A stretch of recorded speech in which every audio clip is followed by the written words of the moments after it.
Welcome to the T2 hubcast. Join Martin, Dave, Spencer and guests as they discuss all things personal and professional development.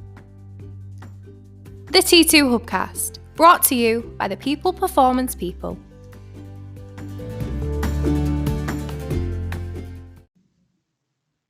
So for this podcast, or hubcast, should I say, for this hubcast, I'm going to talk very quickly. It's only going to be a short one, but we're going to talk around, or I'm going to share with you the 5 principles of high-performing teams. So whether you're on your commute on the way to work in the morning, whether you're on lunch, whether you're just taking 5 minutes out of your day to listen to a hubcast or to come onto the hub and get some insight, this is going to be short and sweet, but hopefully it's going to allow you to go away and reflect on the 5 principles of high-performing teams.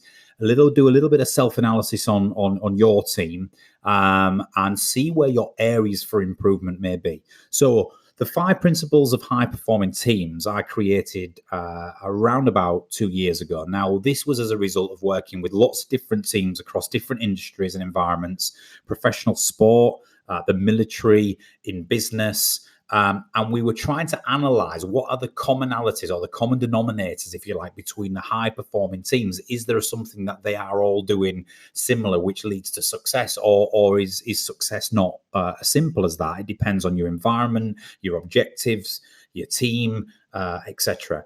Well, yes, the answer is that every environment, every organization, every team is different. Sport, for example, is very different to the way we try and achieve goals and success in business, which is also very different to the military environment. Then you even get public sector environments like the NHS or in education, and it does vary. There are different ingredients and different factors which contribute to high-performing teams. But what we have found is 5 factors, which are 5 principles, if you like, which are universal. These 5 principles, it doesn't matter which environment you're in, if present in a team, they tend to perform pretty well. So what I want you to do, if you're listening to this hubcast, is I want you to listen to the 5 principles, and then I want you to go away and I want you to score yourself and your team out of 5. 5 being strong, excellent. 4 being good. 3, we're average. 2, this needs improvement, or 1, we're pretty poor at this. And if you score each of the 5 principles for your team against that scoring system, you will come out with 1 or 2 where, by your own admission, you need to take a look at it. You need to make some changes. So the first principle of high-performing teams is clarity of roles and responsibilities. So it's where people are chosen in the team for their skill set, their traits, and their abilities, and it's absolutely clear what their role is and what what's expected of them. And that way, it's like the whole is greater than the sum of its parts. So generally, managers hire people who are like whom?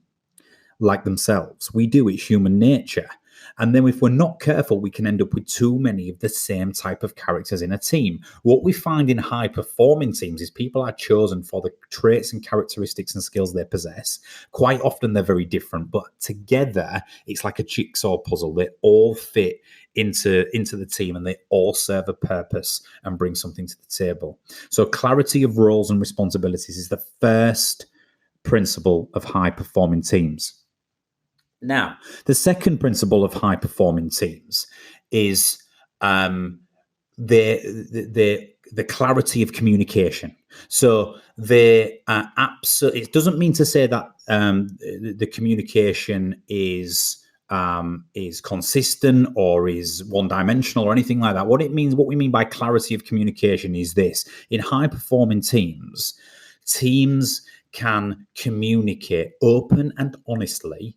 They can issues and problems on the table. They can discuss them without emotion and without blame.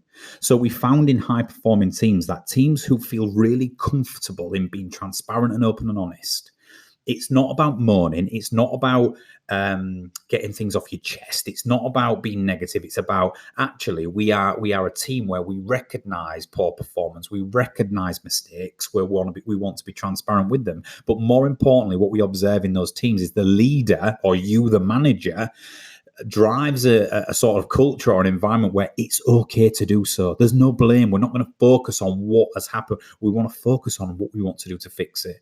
And driven by the manager clarity of communication, openly and honest, transparent communication where we can table problems, issues, or things that are not working, and we can discuss them without blame and without emotion. It almost always results in high-performing teams. Number 3, the third principle of high-performing teams, clarity of ownership. Now, clarity of ownership is where you have clearly defined ownership within the team of certain tasks, responsibilities, or activities. Now, always remember this saying: the problem with a shared responsibility is that it is nobody's problem.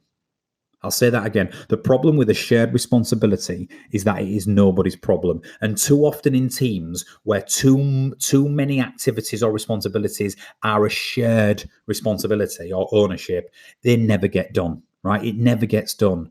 We're not saying that you have to assign everything to everybody and they've got to do it all. There's a difference between contribution and ownership. So, for example, when I first started my business, we had bin gates, right?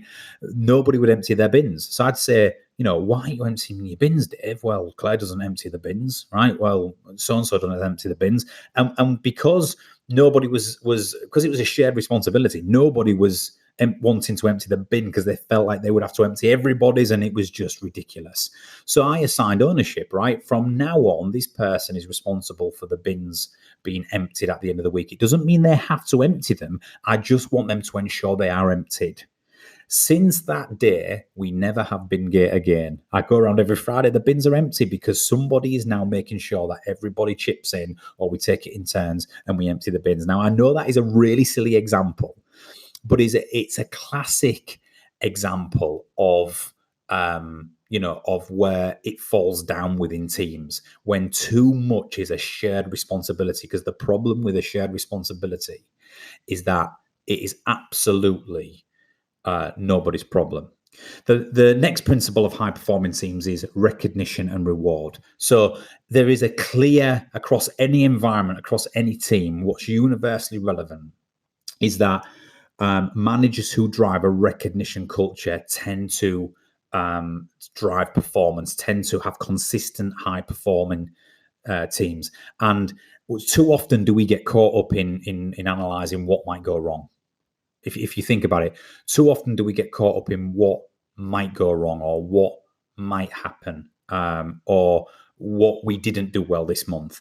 And not enough do we take time, or do leaders and managers take time to stop and really celebrate the successes and reward and recognize the people within the team for what we've achieved, no matter how little that is. We've all been there in a sales environment or in an operational environment. You finish the month, you finish the quarter, and it's a sort of little bit of a celebration, and then we're straight on to the next month. And sometimes we've got to, if we want to generate high performing teams, right, if we want to drive high performing teams, and we want to foster high performing teams, and we want to do it, we've got to take time to recognize and reward even the smallest of things, because great leaders drive a recognition culture. Now, the final principle of high performing teams is empowerment. What we find in high performing teams is that the leader or the manager, absolutely, when it comes to delivering or executing upon what each person, remember, if the roles and responsibilities are aligned and clearly communicated, when the manager steps back and empowers people to do their job. Now, there's certain times where it's not possible to completely empower people with certain things, but we should be looking at our employees and our team members, giving them their objectives, their roles, their expectations, coaching and helping them improve their skill sets and their output. But we should always be, where necessary, empower them to take charge, take the ownership, and deliver. Too often do we see average performing teams and low performing teams where the manager is too hands-on.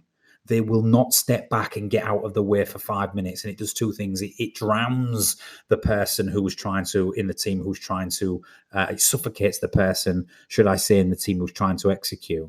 But it also actually inhibits their confidence. Nothing lowers team members' confidence more than a manager who is constantly getting involved or redoing their work or sanity checking everything.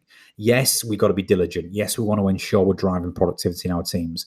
But when you empower other people, you release serotonin in their mind. They feel significant and valued, and they go above and beyond, right? We've got to give people space to do their jobs. Yes, for some of us with certain motivators, certain managers might get frustrated that things aren't executed to their standard or in the way they would have done them. But ultimately ask yourself this: did we achieve the desired outcome?